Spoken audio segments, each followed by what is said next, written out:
Syria, a country rich in culture and history, has been torn apart by conflict. But behind the headlines and the destruction lies a story that is rarely told.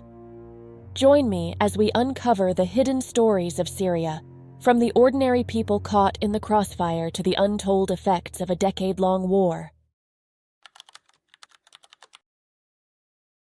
The war in Syria has been one of the most devastating conflicts of the 21st century, yet many of its stories remain buried beneath the rubble.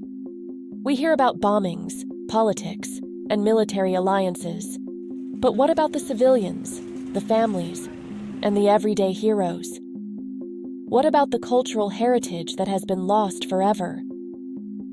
Today, we're going to explore Syria's hidden stories, the ones that show the human side of the crisis. Syria's war began in 2011 with peaceful protests against the regime of Bashar al-Assad, but it quickly escalated into a bloody civil war that has claimed over 500,000 lives and displaced millions. As the Assad regime fought to retain power, opposition groups fractured into competing factions.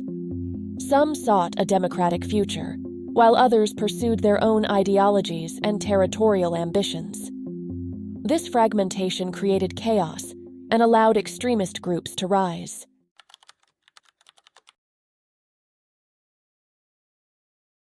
Among these, the Islamic State, or ISIS, became the most infamous. By exploiting the instability, they captured significant territory across Syria and Iraq, declaring a so-called caliphate in 2014. Their brutal tactics drew global attention and galvanized international coalitions to intervene militarily. But while ISIS became a focal point for global powers, the broader civil war raged on. Each side, Assad's forces, the rebels, and extremist groups, received support from various foreign actors, turning Syria into a proxy war. Iran and Hezbollah bolstered Assad's regime with financial and military aid, while Russia's direct intervention in 2015 marked a turning point in the conflict. Russian airstrikes targeted rebel strongholds under the pretext of fighting terrorism, often hitting civilian areas and leaving cities like Aleppo in ruins. For the rebels, international support varied. The United States, Turkey, Saudi Arabia, and other nations provided funding and weapons to some factions, but this aid was inconsistent and fragmented. The lack of unity among opposition groups weakened their cause, and many territories they controlled fell into disarray.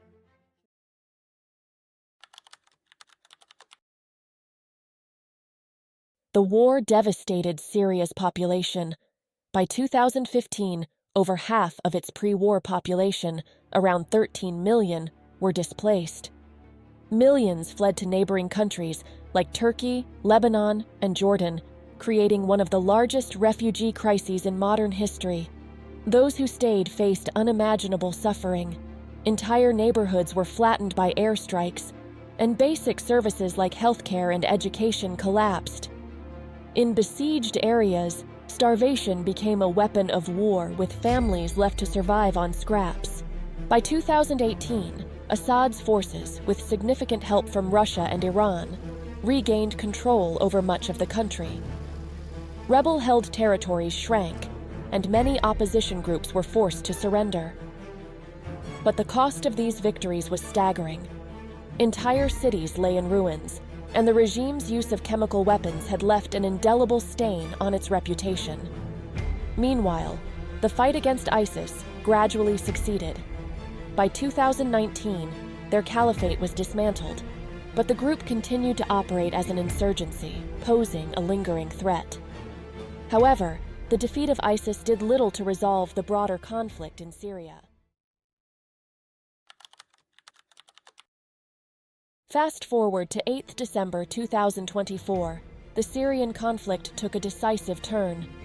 After years of war, the Assad regime fell to Hayat Tahrir al-Sham, HTS, a coalition that launched a swift offensive, capturing Aleppo and later Damascus. Assad fled the country, marking the end of his regime and a new era for Syria. HTS, led by Abu Muhammad al-Julani, rose from obscurity to power, despite its controversial past as a former al-Qaeda affiliate.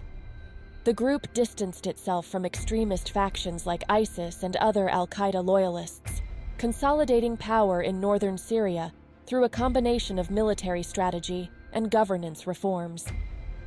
Their Syrian Salvation Government centralized control, established law enforcement, and implemented measures to stabilize the territories they governed. Their rise wasn't without controversy. HTS's Islamist roots and history of hardline policies continue to raise concerns, as they remain designated a terrorist organization by the US, Turkey, and others. Yet, in recent years, they've sought to project a more pragmatic image, promoting alliances with local groups and even enacting public health measures during the COVID-19 pandemic. As HTS takes the reins of power, Syria stands at a crossroads. While some hope this shift might finally bring stability, others fear a return to oppressive policies rooted in their extremist origins.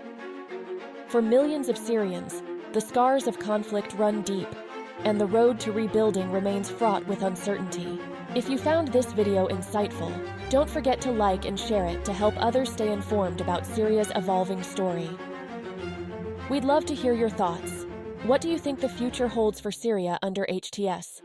Let us know in the comments below.